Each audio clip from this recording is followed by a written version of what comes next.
What is up, gamers and gentlemen? Today we're going to go over another game for my solo to diamond series where I explain my decision making that I use as a solo queue player to get all the way to diamond as a solo queue, right? Today I've got a banger from you from one of the games, I believe this was in silver or gold, where we're gonna be doing some pretty good macro decisions. There's a very big lesson to be learned, which not a lot of people think about, so we're gonna go over exactly what that decision is and how you can implement that into your gameplay, along with, you know, smaller micro adjustments or smaller micro things that you can also do, and of course, again, macro things that you can do. It's pretty good, valuable content. So anyways, this is just me wiping this team up, just kind of playing what's happening, hitting some good shots, playing heavy.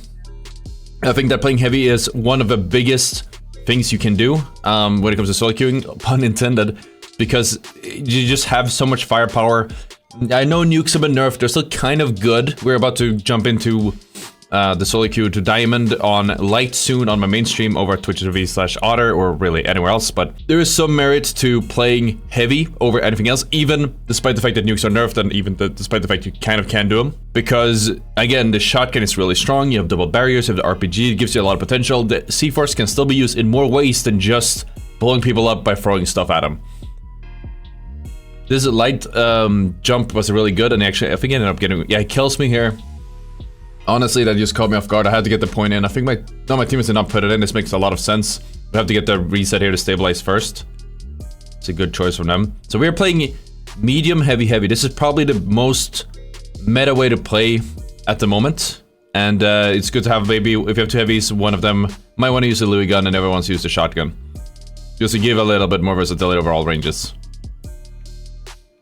And here we go, revive. So the other team put the point in, and this is why it was good that we didn't. Because if the other team put the point, or sorry, if we put the point in when I died, what happens is, yeah, it's ticking in our name, but that would have been about 10 seconds maybe ahead already. It would have been like down here or something. We would have a lot less time to work with by the time we reset. So this is a much smarter move. I'm doing a nuke. Again, this was in the game at the time of this video. It's not really as efficient. You can still kind of do them, which opens up the playing field. A bubble forward RPG for additional damage.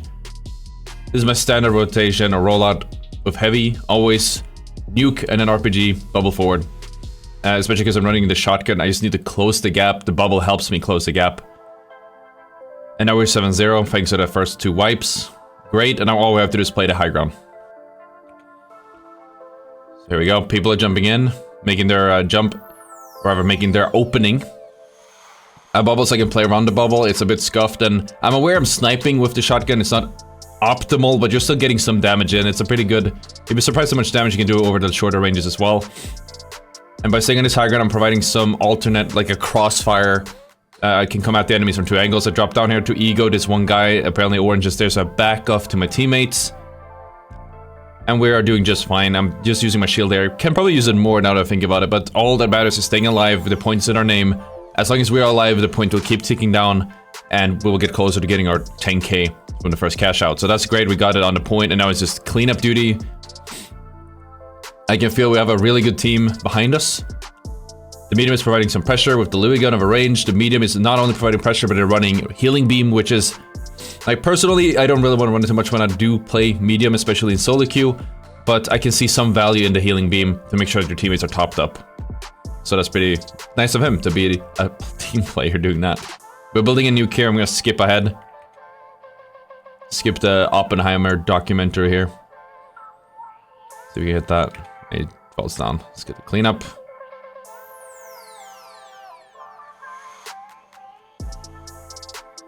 And there we go. There's actually a lot of really cool rotations you can do using the jump pads on this map, especially that one.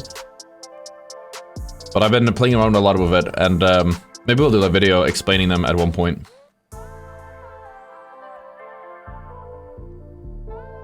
Big gas kill.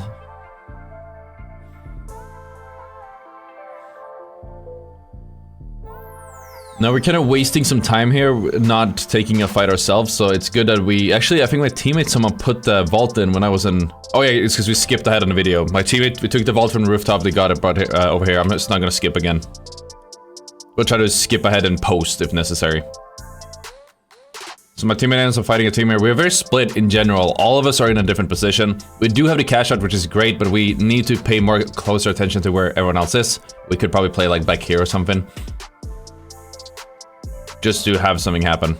Try to get the clean up here on the flamethrower. Since he has a flamethrower and I have the shotgun, I know I can just ego fight him. I will win, I deal more damage. And then just go for a revive as soon as I can. I found that, just like in Apex, if you go for a revive the second someone gets killed, most of the time you'll actually get away with the revive. People will normally not really expect you to be reviving that early. But they might even like expect you to pick up the statue and take it someplace else, which is the best way to do it technically. You can pick up the statue, put it somewhere safer. Oh, something I'm doing here might not matter too much if people don't run nukes anymore, is I'm shoulder peeking. I'm trying not to peek while exposing my nuke at the same time, because more often than not somebody shoots it or an explosive comes in and it blows it up and then I just end up dying. It happens way too much. But yeah, also I'm talking about the statues. This time we do have to pick it up because it's in the open, but a lot of people expect you to pick up the statue, bring it with you somewhere safer and res, which takes an additional few seconds. But if you just sit down right on top of it, most of the times you will get away with it. It does depend on a few things like, okay, where are the enemies at? Where's the enemy teams at? But again, I've definitely found a lot of value in doing that. So I'm just waiting for the last bit. It's too late for, I forgot which one it is, C. They might have another fight there, and we're holding D. It's important to keep looking around, probably having, I think probably not me, the medium or the heavy could have played on the high ground, on the crane rather. But this ends up working on anyways, because the team all-ins on us, but they kind of don't do it a good way. Heavy tries to stay alive as much as he can to help him. I do have a nuke at my feet, so good thing he didn't blow me up. We managed to get a clean up here on pink. 1 minute left.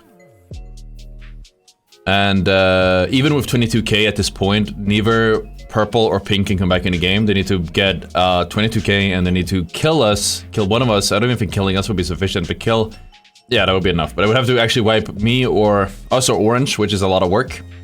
And it's 45 seconds on here, so all we have to do is stay alive until 20 seconds left, after which it doesn't really matter anymore. Now we are fighting orange for this. This is a...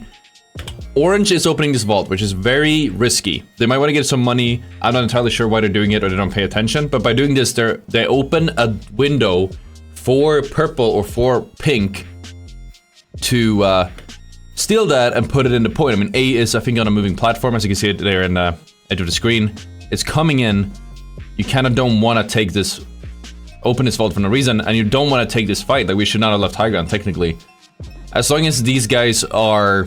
As long as we are fighting each other, both the good teams are fighting each other, that presents an opportunity for the teams that are on the bottom, and what ends up happening is one of them managed to grab a vault. Not that one. They spawned in the other vault, I believe that was vault 6, and then just put it in on construction. In our case, we're first place, so it doesn't really matter, but in the case of orange, they kind of threw their own game by opening that vault. We probably should have chilled and just let it be, held one vault. Because basically, when you are in, there's almost like an unspoken rule that it should be that both the teams on top should try their hardest to deny the vault on both sides. So orange needs to deny 5, hold a team off of 5, and we need to hold a team off of 6. And if that happens, that means that the status quo will remain the same. You just need to hold it for about a minute. And then it's done. Or actually less than a minute, depending on like how much is left. Because after when it's 20 seconds left on a vault, it takes 20 seconds to open a vault, it's over. The game is over because obviously, at this point, if you were to open a vault, it wouldn't be done until 1 second or 0 seconds. So this game is done now, but because both orange and us know that we can't die here, because then purple gets in, both orange and us are just playing a long game and we're running away and staying alive. We're kind of on top of each other, but we realized that, oh yeah, we should probably pay attention and lock it in and not throw. Moving on, we're gonna go into the next round. This is qualifier 2. I spawned a bit earlier than my teammates here, which was a little bit strange. This fight is a bit confusing or weird to approach sometimes. This bubble out was because I was expecting someone to push. They didn't. Looking for a big nuke. Did nothing. Kind of exposed her, because there's not a lot of cover here, honestly. Looking at this again, If you can't close the gap, you should probably just step back a little bit. It's just not a good fight. They have all the cover on their side and you have nothing. And we don't have an opening. That being said, our heavy ended up doing a pretty big flank here and getting damage in, and then we can just keep going. And keep noticing that. You should really keep noticing, because a lot of people keep asking me, why the SC12, not the Louis gun? Again, the Louis gun is like closer to an AR, sure, but the SA12 can still do damage at that range. A lot of people think it's just close range, or you have to be licking them, you know, be able to kiss them on the eyeballs or something to actually get a kill with the SA12-16. But you can do a moderate amount of damage, which will help your team over long ranges. I think when we hold some positions, in some cases, an enemy could be 100 meters away. One pellet deals 5 damage, 10 damage, less than that, 1 damage. But it's 3 damage, I'm not doing anything else. Might as well help my team out, or help the enemy teams out, and try to get a little bit of damage and disrupt the gameplay a little bit. And potentially that lets a opportunity present itself with a little bit of damage. It's better than doing nothing. As with every game, time is a resource. I don't know where this guy came from, and he don't know where I came from. But no, time is a resource, and it's an underrated resource in most games, even competitive ones. And we're probably gonna make a video talking about that in the future. Sorry, it might be a little bit too high-end right now as a concept, but I'll just say that, and you can let that spin around in your noggins a little bit, you can think about it. And that comes down to a lot of the decisions when how you want to play a cash out are very relevant with that. I think this game, more than any, I guess it's more obvious in the finals compared to Apex, which I came from, how much of a resource time is. But you want to make sure that every time, I'll just summarize it, you want to make sure that every time you play, or everything you do, there's value in what you do. Because you have a finite amount of time every round, every cash out, every whatever, and you want to make sure that you get the most out of that. And I'll dive more into that concept at a later date, maybe when interest is higher, when the average player level or knowledge is a bit higher, where I feel like, okay, we can explain this concept now because people are ready for it. It's they weren't ready at Apex, or in Apex. But maybe at one point, if the game gets sweaty enough. Anyway, so we managed to get B here. Just kind of a cleanup. We never really got properly challenged. We didn't really hold it that well. Probably should have played on the roof, but it's fine. It's interesting to keep an eye on this. I've mentioned it in the previous video we did on this, that a lot of times, or like this is like 100 hours, more than 100 hours ago by now, when we did this whole grind. And I've improved a lot since then. It's really fun to see how much of a difference, how much different I would play a lot of these situations, how much different my decisions are. But I will still say that a lot of these decisions are the right decisions. It's just that there might be a more optimal way to do things, or there might have been something I missed. And as you guys might have noticed, I do mention when it is a better play that could have been made. But obviously right now we're just steamrolling through the enemy teams. It's not really much of a problem. I do get split out from my teammates a lot. I don't really pay too much attention to pings, I believe. I kind of just go after the enemy like a bloodhound who's smelled fresh meat. A pit bull who has smelled a fresh baby. And it's just so many targets that we just chase down. It's clear to us that at least orange, maybe even purple, they're kind of weak. So we can just run at them. This is a very good team that we have. I'm feeling on point. Why not push our advantage, right? So we're doing just that.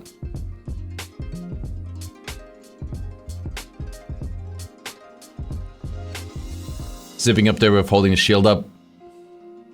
Because they were shooting at us. Might as well do it. Opening damage with the RPG dropping down. This is not a good choice. I should have bubbled down before I dropped this well. And I paid dearly for this. I do try to stay alive, but I should have stayed on the high ground. I'm actually gonna have to look at that again, just to see what prompted that decision. I think that was all of the... This was Ape Brain.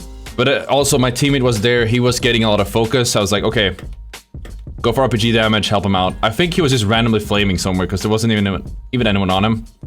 But I ended up getting pushed for this, so again, I should have bubbled probably not dropped down as hard. Just a little bit over-ambitious on my part, and we end up paying dearly for it. Now, our heavy does pop off with one nuke He bubbles. Also, I gotta mention this because I made a video of undocumented changes recently.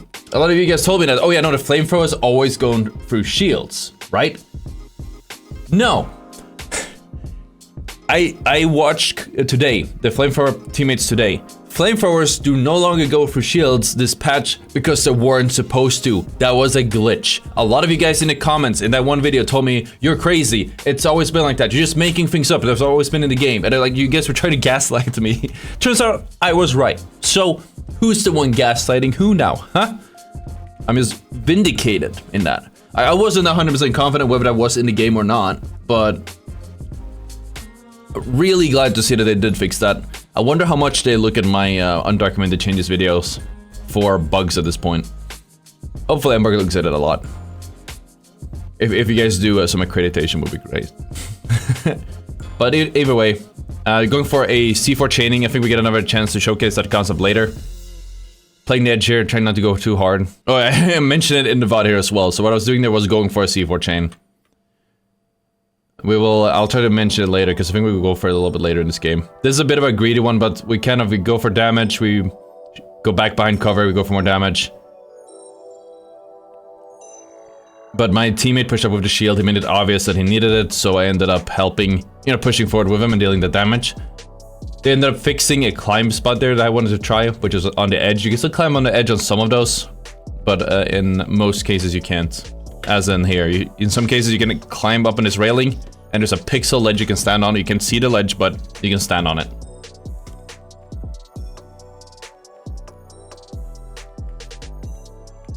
Skip ahead. Because I put Bolt in here. We didn't notice because I was yapping.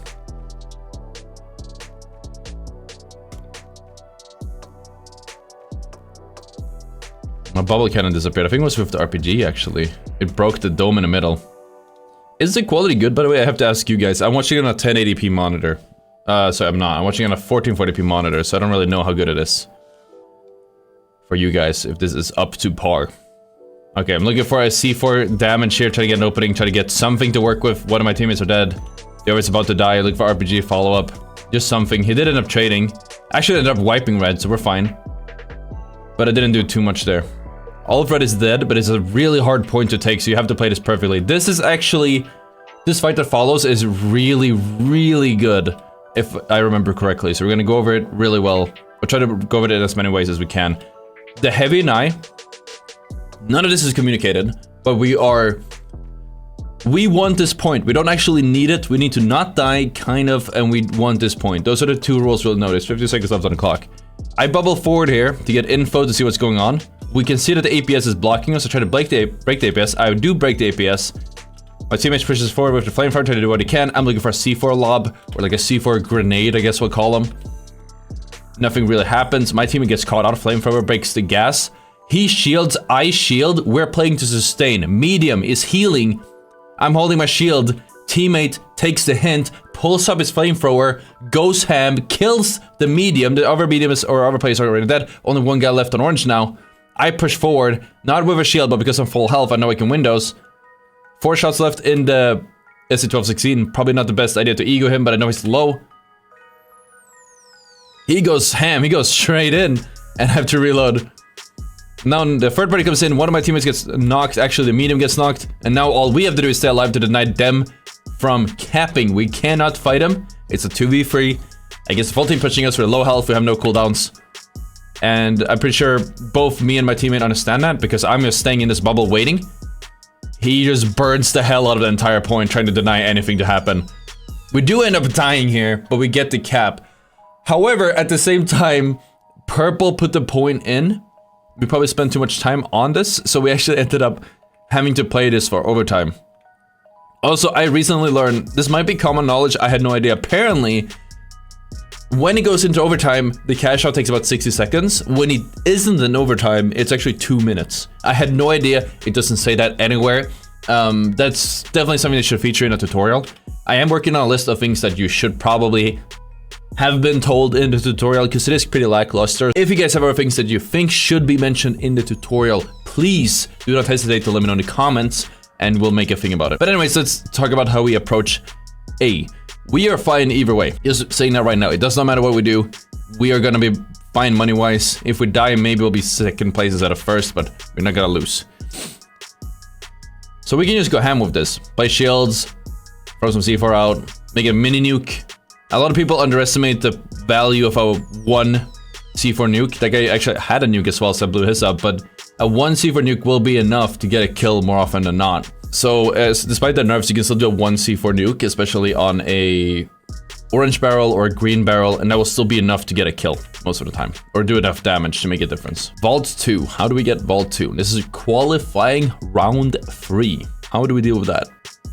I just walk up and get it. There's somebody with recon here looking for some RPG damage. I try to cut him go for a C4 chain there, or just a double C4. Basically, to explain the concept of a C4 chain, I was hoping we would get a clip, but we'll get one later. C4 takes about 1.9 seconds or 2.9 seconds, something like that, to actually be primed so you can blow it up with the C4. But it will blow up with a punch, shot, or explosion. So what you can do is you can throw a C4 on the enemy, and you can't detonate it, obviously. But if you then throw another C4 in the time the second C4 is in the air, the first C4 will be on the ground, and it would usually be primed before the first C4, the second C4 has landed. Which means that I call it C4 chaining, because you're gonna have one C4 ready, primed and ready, and then another C4 that might be closer to the enemy. Because let's say there's an enemy here, and I throw a C4 on the ground here right now where he is. Well, it's accurate right now, but in 2 seconds he might be somewhere else. If he moved here, I could just throw another C4 straight onto him, blow up the C4, hit the trigger on the C4, and it will blow up the C4 back here. And because both C4s are in range of each other, the C4 that is right on top of the enemy, despite not being primed, will still blow up and deal full damage on the medium, which in some cases might be enough to kill them, especially with the additional damage from the first C4. That's the concept of C4 chaining. We're gonna do a better short about it later. Which is not exactly the same as double C4ing, which it's basically the same thing. You throw a C4 and then another, but extending the range and adjusting it on the go if you're in a longer fight. I'm trying to play a 1v2 here, but I just died. I should have played the angle, but the guy in the back was a bit low, so I was hoping to get a pick on him, maybe go for a movement technique. Did not work out. Taking high ground, it's all the right decisions, making a nuke. I'm playing heavy, of course I'm gonna make my nuke, right? Again, they're still kind of viable, just not as good, not as reliable. I end up dying for that one, but I ended up trading, so that's something, but definitely not ideal. My teammate is so nice, he gets me back up. The thing is that when you have a medium, trading a nuke with an enemy most of the time is a throw. Unless you know that your teammate will get you back up and it won't get the enemy back up, then it's okay to trade. But you're still kind of throwing a defib or revive that you might not have needed, so ideally you just kill the enemy without getting nuked yourself, but you know. Live and let die, or something. This guy goes really deep for no reason. Easy wipe up here. Or purple has this point and orange is contesting us, but we don't know where purple is. I think this might be, they might have one guy left alive who's hiding this C4 on the point. You can see it flash there. C4 or a mine. It got removed. I believe maybe purple spawn or something, might have been a UI bug, but it's gone. All of this stuff on the point is gone. Easy, and then we get a double stack. And we get flanked. I was thinking about this watching this and we immediately got punished for it, but then again, I did play this, I might just not remember it that well, that if you do play in the back room here, it's gonna be really hard to stay alive. I think we lose a lot of fights and maybe even games looking at this from just not playing our positions that well. In this case, we should have played on the high ground, so either here or on the ultimate high ground, which is on the roof, not in that little room. We ended up getting pinched for no reason. So that ends up getting stolen. We're gonna have to play a retake. Not a lot of time left. I don't even think there is enough time. We just go forward. Oh no, it's our orange ended up getting it, but we're getting the cleanup here, or going for it at the very least. The second I notice I take too much damage, I just put my shield up, let my teammate heal it up. Even if it wasn't healing, I know my teammates would have my back. They would just shoot the enemy if the enemy does push forward to kill us, so it works out. This is my major advocate for the mesh shield over the charge and slam. I know some of you guys have said, oh, run the charge and slam, it's so good for soloing, or blah blah blah, yada yada. There's not a lot of, like, you see how much I use The shield, it just gives me such a much, it just gives me a way higher effective health. I can get out of sticky situations or prolong my health in some sticky situations that I couldn't otherwise. And the charging slam is, I guess, like an offensive ability, really. I was trying to get this guy to fall off, but can't punch that fast. And we want to get a reset here. There's a bubble, but I'm gonna bubble again just in case. Get my guy I matey back up. I want to skip ahead, but we're gonna have to wait. We were playing for the vault here. I jumped down with my shield up, just preventing me the pressure. My teammates are not playing with me here, so I was kind of throwing. We probably should have gone for a high ground push here first and then drop down on them, or just abuse the high ground advantage. Which they ended up doing, but it's a bit difficult when you are the one using a flamethrower and a shotgun, because having a high ground, it does give us some damage, but it's not game-changing damage all the time. Moving on, we're gonna go for a point. But I think it's the vault, maybe even hospital if we get an opening. But generally speaking, hospital is not a good point to push. It's very difficult to push. We get an opening here. We get 2 kills on pink. Last pink, they're the last one. They're in the last place, 4th place, but might as well get the kills here, get the wipe. But then again, that guy's gone. He's medium. So I think we go for C. No, yeah, okay, there we go. Yeah, because hospital isn't the best choice, but my teammate pinged something. This makes more sense. You go for the moving platform, so it's kind of hard to hold unless you hold it the right way, but even then it's pretty rough. So this call makes a lot more sense. We're going for A, put it in. Eventually, there you go. It's also difficult with our specific loadout because, again, we don't have too much range. We can't abuse the high ground advantage that we need. Or rather that we get from this, but my teammates opted to push onto the point here, which I don't, or stand on the point here, which I don't like at all. I end up going up at high ground. I have a shotgun, can't do much with it. I think all of us should have played here. Then we would rotate over, we would play here. Just play on the high ground, never on the point. Only really dropping on the point if a team starts capping, or if it's like in the last 10-20 seconds. Either way it works out, we're kind of playing a flanker with SA-1216. Big boy lights main, if you will. That guy dies to the gas, we're all fine. It might have been his own gas looking at it. And we'll still pull off sort of what we wanted to do with me playing on the high ground here with the heavy helping me out. It's a little bit what we talked about in the previous video, or I believe so, about being proactive versus being reactive. And by being proactive, you can force a fight on the enemy when they're setting up and they're not ready for it. And it will make the world of difference compared to letting them jump in when they are ready and when they have their opening damage or pick or whatever. Skipping ahead, but then we always miss something, so we're gonna keep watching what's happening here. Orange zipline in. I break the zipline. I didn't even notice that. 2 of the guys falls off the map, I think. Maybe one of them did. And now we just play to stall here. Again, just get on the point, last 5 to 10 seconds. Make sure nobody gets on it, steals it. And there we go. Another round, Q3 is done. It's us against purple. I went for a team kill on my teammate there. Oh, I sorry, pink. I don't know why I mix the 2 up all the time, but it happens. And I will not apologize. Moving on, let's take a look then how we play these finals with the medium, heavy, flamethrower, SA-1216, and what is that, F-car, healing beam? Yeah, making a nuke, going for 1. They spawn right on 1, so I really don't understand that part of spawns. Most of the times I do understand how they work, but in a lot of cases, it doesn't make sense how one team can spawn so far away and one team spawn really close. Keep in mind though, I didn't mention this, the enemy team is triple medium. Very difficult to deal with in solo queue. Thankfully I have a nuke that will help, but it is not perfect. Triple medium is a pain to deal with when played the right way. On paper, we should win this 9 times out of 10.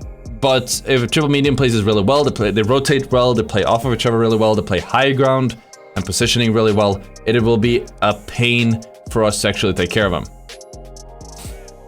Now I'm pinging my medium, so he takes the point. I'm holding a nuke, he's not paying attention. I end up waiting, I think he grabs it at one point.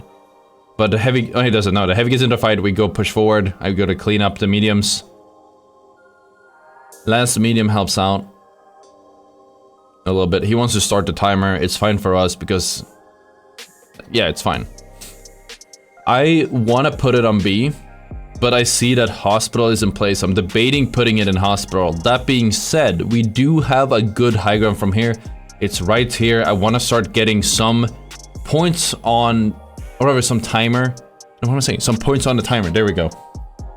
So I decided to put it in anyways. Because by the time all the mediums are back up, they've coined, revived, or whatever, we should have maybe 20, maybe 30 seconds on the timer already.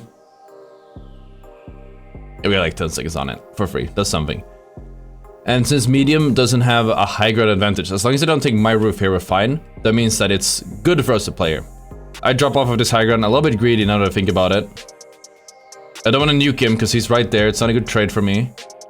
With the, when I have 3 mediums, if I trade with him, he will end up winning. They can just defib him immediately. So I actually dropped it on the floor and left it. He ended up running away, and we won this fight because my teammates cleaned up, or teammates even cleaned up the 2 others. Bit of a staggered fight here. Ends up being all of them alive. What matters most is me staying alive, so I kind of chill with my shield for a second, and then we continue forward with the healing beam on us. Good support overall from our teammates. This guy's staggering himself, which is good. However, this guy is... I guess this guy jumping in makes sense. We could have gone for a stagger here and not killed the last guy. But it's hard to communicate that with your teammates. But if we would have staggered that guy for... Especially because he just revived, we know if we staggered him for about 20 seconds, we would have won the game from there. But we didn't stagger him for 20 seconds. So if we would stagger him for 20 seconds, by the time the full team would be alive, it would be around here, I think. But it is what it is. Again, it's hard to coordinate that with the teammates. The concept is not as well known as it could be still. But if you guys are watching this video, you will know about staggers a little bit more. And maybe my solo queue teammates will know about it eventually. Moving on, there is another 10 or so seconds left of the timer that Orange might have a chance to try again. So I'm just standing right on the point. If they try some funny business, I'll be here to deal with it. All that matters is making sure they don't get to cap it. They don't even go for it. We are chilling. Oh, there was a fight. We're gonna have to watch that. I dropped down here. I should have probably stayed on high ground. It's a bit of an awkward fight, but it's always awkward to be a shotgun player when everyone's running medium. And my teammates ends up hitting a 2-man nuke. Cleaning up is fine. Again, the only way to counter medium, especially triple medium, is just by nuking the entire team so they can't pull off their reviving Hydra shenanigans.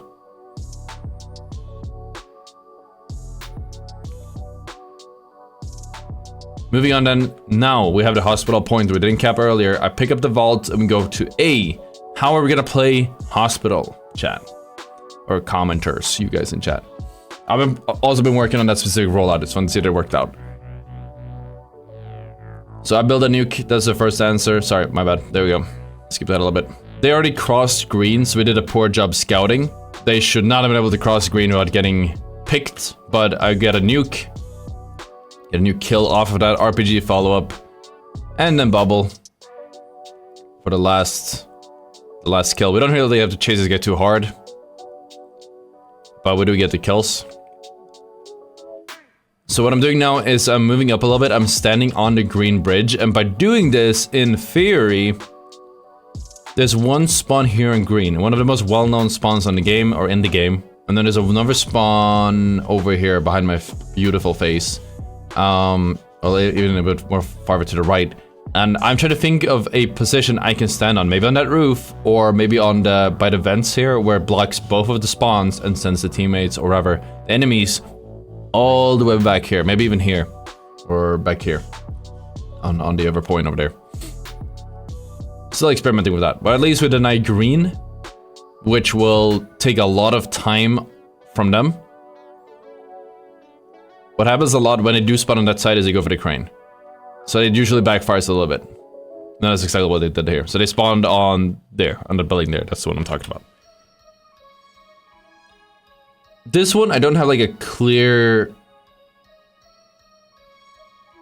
counter shot. This is the only way to counter, the hospital play. But I don't know what the go-to strat is here. I mean, nuking them always works when they push, but they do push. They have ultimate high ground advantage from the crane, and then they have high ground advantage when they drop here.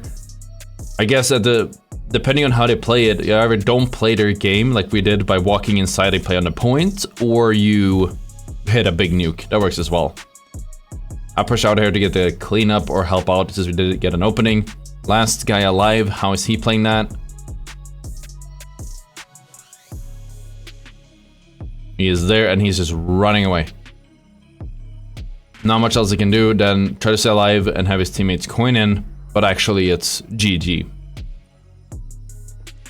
I'm curious where we're getting stats-wise, we're gonna check it out, but in the meantime, I'm gonna ask you guys to hit the like on the video if you enjoyed it. Of course, subscribe. We're gonna be covering basically one game per rank until we hit Diamond. Or at the very least, we're gonna be covering highlight games that I think were valuable. We also have some really big videos coming out when it comes to rank tips and when it comes to just the final tips in general. So if you guys are interested in that, again, make sure you subscribe. Here's the final stats. Yes, I was correct. I was silver. 30k combat score, 51 elims. We got 690, so we finished first place every game. Very close to gold 1. Very close to gold 1, but still silver, or gold 4. But still silver 2. We're getting there though. And I'm excited to continue with this grind and this series. I hope you guys enjoyed the video. Check out, I think I'm gonna put it here if you wanna see the previous iteration of this video or the series. And of course, I'll see you all next time. Peace out.